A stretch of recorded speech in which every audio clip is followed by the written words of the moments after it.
ವೆಂಕಟೇಶ್ವರ ಸ್ವಾಮಿ ಹಾಡು.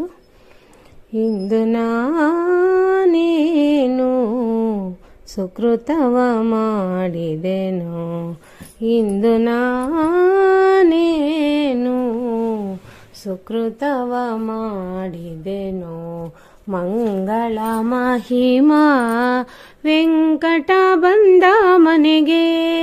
ಇಂದು ನಾನೇನು ಸುಕೃತವ ಮಾಡಿದೆನೋ, ಹಾರಕೆಯೂರ ಒನ್ನುಂಗುರ ಬೆರಳು ಹಾರದ ನಡುವೆ ಹಾಕಿದ 7 ಪದಕ, ಹಾರಕೆಯೂರ ಒನ್ನುಂಗುರ ಬೆರಳು ಹಾರದ ನಡುವೆ ಹಾಕಿದ 7 ಪದಕ, ತೋರ ಮುತ್ತಿನ ಕಂಠ